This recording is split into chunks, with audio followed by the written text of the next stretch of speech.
평등주의 악몽. 커트 보네커트의 단편 해리슨 버거론에서는 바로 이런 걱정을 반유토피아 공상과학으로 묘사한다. 이야기는 이렇게 시작된다.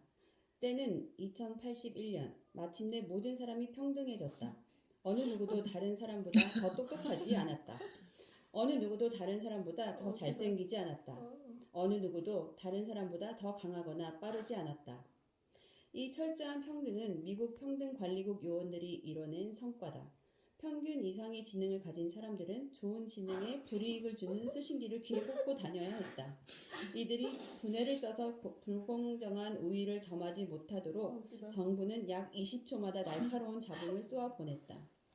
14살의 해리슨 버거론은 매우 똑똑하고 잘생기고 재능이 많은 아이여서 누구보다 무거운 장비를 쓰고 다녀야 했다. 그저 작은 수신기를 귀에 꽂고 다니는 정도가 아니라 커다란 이어폰과 두꺼운 안경을 쓰고 다녀야 했다. 또한 잘생긴 얼굴을 가리기 위해 코에 빨간 고무공을 끼고 눈썹은 밀고 하얀 이에는 검은 캡을 씌우고 군데군데 덧니도 심었다. 그리고 육체적 힘을 상쇄하기 위해 몸에 무거운 고초를 두르고 걸어 다녀야 했다. 해리스는 평생 140kg에 달하는 무게를 짊어지고 다녔다. 그러던 어느 날 해리스는 평등주의 압제에 맞서 과감히 저항하고자 온갖 장비를 벗어던졌다. 결말을 밝혀 이야기에 대한 기대를 망치고 싶은 마음은 없다. 여기까지의 이야기만으로도 평등주의 정의론에 대해 흔히 제기되는 불평을 생생히 전달하는 데 문제가 없을 것이다. 하지만 롤스의 정의론은 이런 반박에 쉽게 공격받지 않는다.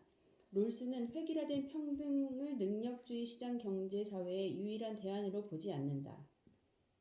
롤스가 내놓은 대안은 소위 차등 원칙으로 재능 있는 사람에게 불이익을 주지 않으면서 선천적인 재능과 소질의 불공정한 분배를 바로잡는다.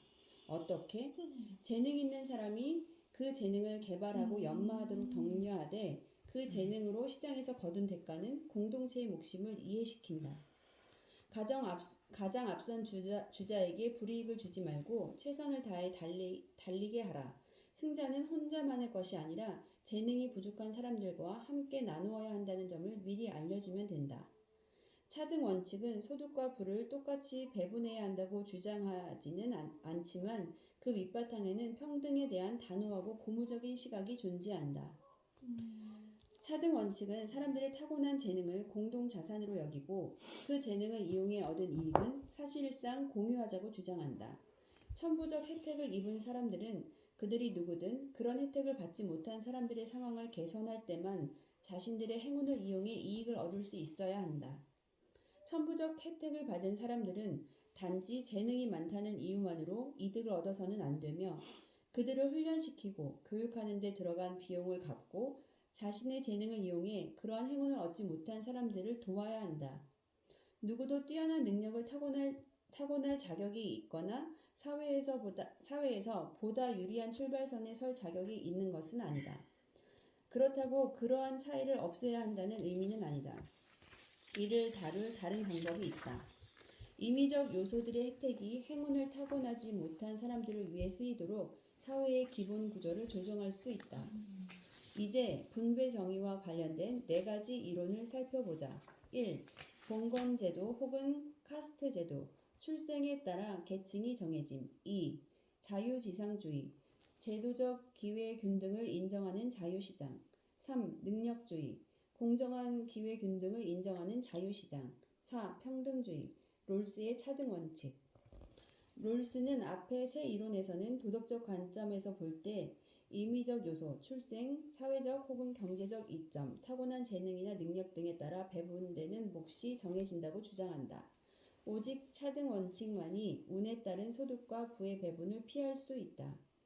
임의적 요소를 배제해야 한다는 주장이 원초적으로 평등한 위치를 가정하는 논리에 기초하는 것은 아니지만 그 둘은 비슷한 점이 있다.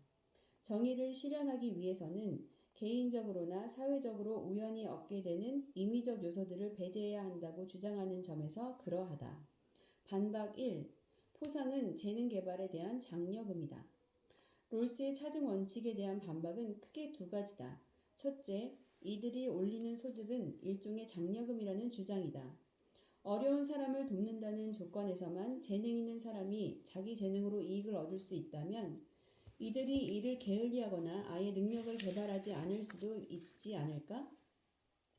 세금이 너무 높거나 임금 격차가 적다면 외과 의사가 될 재능 있는 사람이 한결 쉬운 일을 택하지 않을까? 마이클 조던이 점프슛을 열심히 연습하지 않거나 일찍 은퇴해버릴 수도 있지 않을까? 롤스는 그런 장려금이 어려운 사람들의 사정을 개선하는 데 도움이 된다면 차등 원칙도 소득 불평등을 허용한다고 답한다. 단순히 국내 총 생산을 늘리기 위해 최고 경영자에게 보수를 더 많이 지급하거나 부자의 세금을 깎아주는 것으로는 충분치 않을 것이다. 하지만 그 장려금이 경제 성장을 촉진해 저소득층 사람들이 보다 평등하게 분배를 받을 때보다 더 잘 살 수 있다면 차등 원칙은 장려금을 허용한다. 장려금 성격의 임금 격차를 허용한다는 것과 성공한 사람에게는 자신의 노동으로 생긴 열매를 거둘 도덕적 특권이 있다는 말은 다르다는 사실에 주목해야 한다. 롤스의 말이 옳다면 소득 불평등은 어려운 사람을 돕는 결과를 이끌어낼 때만 정당하다. 최고 경영자나 유명한 운동선수가 공장 노동자보다 돈을 더 버는 것은 그들이 그럴 자격이 있어서가 아니다. 반박 2. 포상은 노력에 대한 대가다. 이상의 반박은 자연스레 롤스의 정의론에 대한 더욱 도전적인 두 번째 반박으로 이어진다. 이들이 받는 포상은 노력의 대가라는 주장이 바로 그것이다. 선천적 재능은 노력의 산물이 아니기 때문에 롤스는 정의를 능력주의로 해석하는 논리를 거부했다. 그렇다면 재능을 열심히 연마한 사람은 어떨까?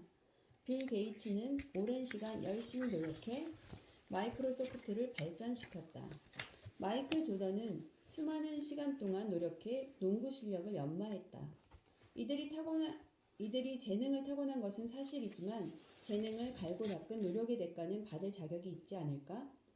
롤스는 노력도 혜택받은 양육 환경의 결과일 수 있다고 대답한다.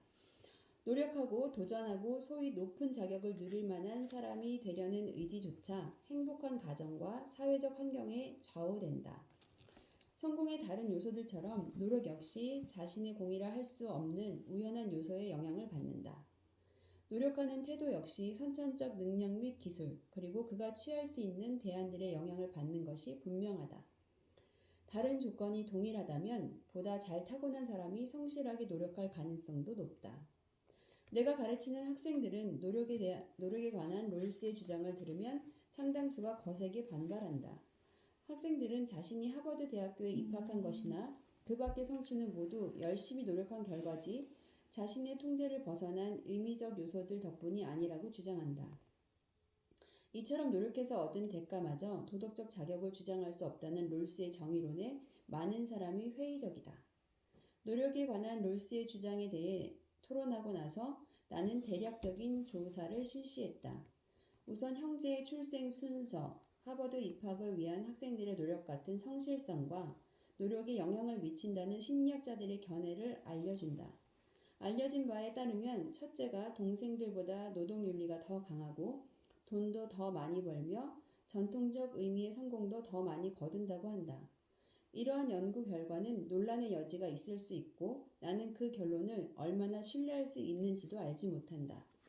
하지만 나는 재미삼아 학생들 가운데 첫째가 얼마나 되는지 물어본다. 약 75에서 80%가 손을 든다. 이 조사를 할 때마다 결과는 거의 비슷했다.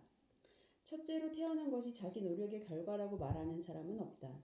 출생 순서 같은 임의적 요소가 열심히 일하고 성실히 노력하는 성향에 영향을 줄 수 있다면 롤스의 주장은 일리가 있다. 심지어 노력조차 도덕적 자격의 토대가 될 수 없다.